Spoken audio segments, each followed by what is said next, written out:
Top quality और consistent performance के लिए सिर्फ सिल्वर पंप नाम याद रखना।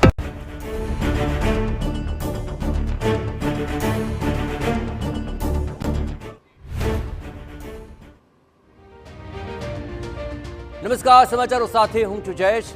સૌપ્રથમ વાત કરીશું એ ઘેલછાની કે જેના ચક્કરમાં સગીરોના મૃત્યુ નિપજ્યા છે। જ્યાં અમદાવાદની ઘટના છે કે જ્યાં રીલ બનાવવાના ચક્કરની અંદર 3 સગીરો ડૂબવાનો મામલો સામે આવી રહ્યો છે। ફતેવાડી કેનાલમાં ફાયરની ટીમ દ્વારા 12 કલાકે શોધખોળ હાથ ધરાઈ, જ્યાં વિચાલા મેટ્રો યાર્ડ નજીક 2 સગીરોની લાશ મળી આવી। મૃતક યક્ષ ભંકોડિયા અને યશ સોલંકીના મૃતદેહ મળી આવ્યા છે। ક્રિશ દવેની હજુ સુધી કોઈ ભાળ નથી મળી। સ્કોર્પિયો કાર સાથે રીલ બનાવવા આ સગીરો પહોંચ્યા હતા। યુટર્ન લેતી વખતે કાર કેનાલમાં ખાબકી ગઈ। દુર્ઘટના બાદ મિત્રો અને સ્વજનોમાં શોકનો માહોલ છવાઈ ગયો। આ સમગ્ર મામલે ચોંકાવનારો ખુલાસો થઈ રહ્યો છે। સ્કોર્પિયો માલિક સૌરભ ગુપ્તાએ નિવેદન આપ્યું કે અમે કાર ભાડે આપી જ ન હતી। મિત્ર મૌલિક ઝાલેરા દર્શન કરવા માટે કાર લઈ ગયો હતો। મૌલિકે કાર તેના મિત્ર રુદ્રને ફોટા પડાવવા માટે આપી હતી।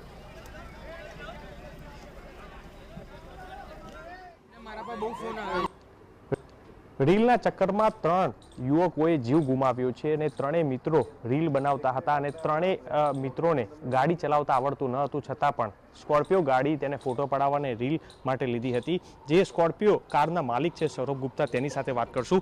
સૌરભભાઈ, તમારી સાથે જે પોલીસ નિવેદનમાં ગાડી તમારી સાથે ભાડે લીધી હતી એવી વાત છે, હકીકત શું છે? હકીકત એ છે કે મારો મિત્ર છે મૌલિક ઝાલેરા, એ ટીવીએસ કંપનીમાં સેલ્સ મેનેજર તરીકે જોબ કરે છે। એમનો હું જ્યારે મારા પાસે એમને 2 દિવસ પહેલાં કીધું તો મારે આ તારીખે જોશે, એમને કંઈ વાંધો નહીં, તમારે જરૂરત હોય તો તમારી પર્સનલ ગાડી તમે લઈ જજો।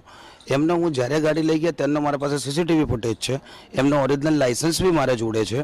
જ્યારે એમને ગાડી લીધી ત્યારે હું એમને ગાડીનો ફોટો વિડીયો બી એમને આપેલો જ છે ઓર એમનો ઓરિજિનલ લાઇસન્સ મારા જોડે જમા રાખ્યો। આ તદ્દન ખોટી વાત છે કે મારી જોડે કોઈ ભાડે લીધેલી છે।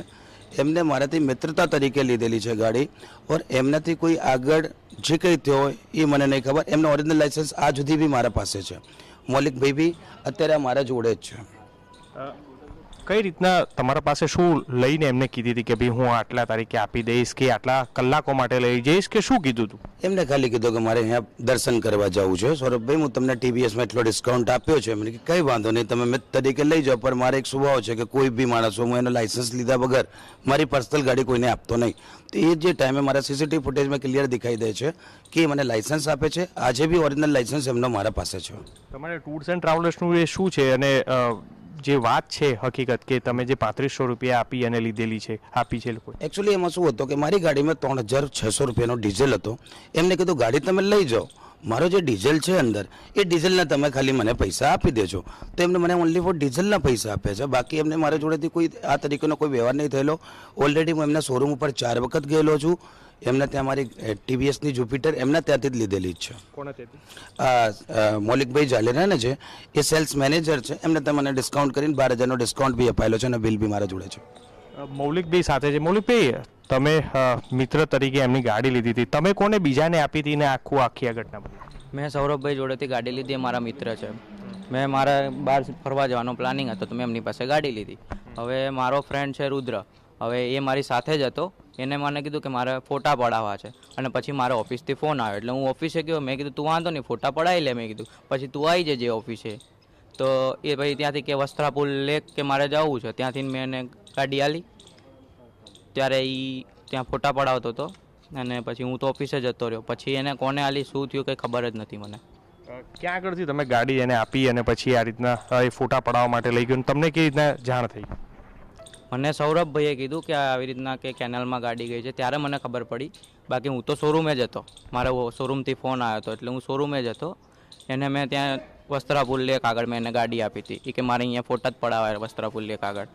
મેં કીધું વાંધો નહીં, તું ફોટા પડાવી લે પછી। એને ગાડી ચલાવતા તો આવડતી હતી રુદ્રને, એને મેં 2-3 વાર જોયેલો છે ગાડીમાં, એટલે એને આવડતી હતી। આખી ઘટના બની ત્યારે રુદ્ર સાથે હતો કે કેમ? અને રુદ્રના કોણ 3 મિત્રો છે કે જે ક્રિશ અને આ તમામ લોકોના જે 3 લોકોના મૃતદેહ મળ્યા છે? એમને હું ઓળખતો નથી, એ એમના મિત્ર છે રુદ્રના, કોઈ સ્કૂલ ફ્રેન્ડ છે કદાચ, શાયદ કે હશે કે ટ્યુશન ફ્રેન્ડ છે। એમને હું ઓળખતો બી નથી। હાલ આ કેસમાં જે સ્કોર્પિયો કારના માલિક છે સૌરભભાઈ, તેમનું કહેવું છે કે તેમના જે કોમન જે આ મિત્ર છે મૌલિકભાઈ, કે જેના ત્યાંથી તેમને 2 વ્હીલર પરચેસ કર્યું હતું અને તેમને એક મંદિરે જવાનું કહી અને ગાડી છે તે લીધી હતી, પરંતુ જે મૌલિકે રુદ્ર નામના મિત્રને આપી અને ત્યારબાદ આ રુદ્રએ અન્ય તેના કોમન મિત્રને આ ગાડી આપી અને ત્યારબાદ ફોટો પડાવવા અને રીલ માટે તે લોકો અહીં ફતેવાડી કેનાલ પાસે આવ્યા અને ત્યારબાદ આ રીલના ચક્કરમાં આ ગાડી છે કે કેનાલમાં ખાપી હતી અને ત્રણેય લોકોએ જીવ ગુમાવ્યો. કેમેરા પર્સન તોશીફ મલિક સાથે મિહિર સોની, TV9 અમદાવાદ. મોતે ભેટેલા સગીરોના મિત્રે પણ એ વાત સ્વીકારી છે કે તેમાંથી કોઈને પણ બરાબર કાર ચલાવતા નહોતું આવડતું. ભોગ બનનારા પરિવારો પણ હવે લોકોને આવી રીતની ઘેલછાથી દૂર રહેવાની અપીલ કરી રહ્યા છે.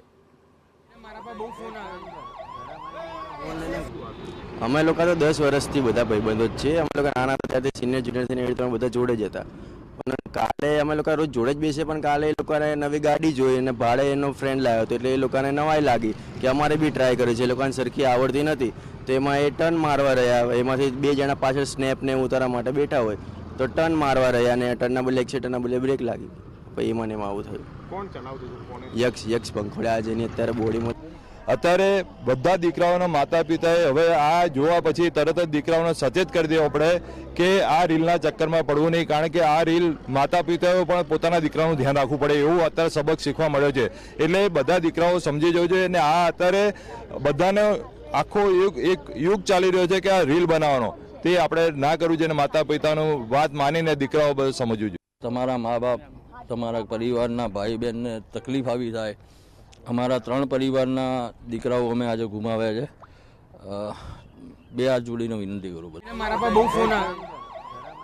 રીલની ઘેલછામાં આ 3 યુવાનોનો જીવ જતો રહ્યો. વાસણા સરખેજ પાસે આવેલા ફતેવાડી કેનાલ પાસે બુધવારે સાંજે આ ભયાવહ દુર્ઘટના ઘટી ગઈ. રીલ બનાવવાના ચક્કરમાં 3 સગીર સ્કોર્પિયો કાર લઈને પહોંચ્યા હતા અને યુટર્ન લેતી વખતે કેનાલમાં ખાબક્યા. તેમને શોધવા માટે અસલાલી, પ્રહલાદનગર અને જમાલપુર ફાયર બ્રિગેડના 30 જવાનો કામગીરીમાં જોડાયા હતા.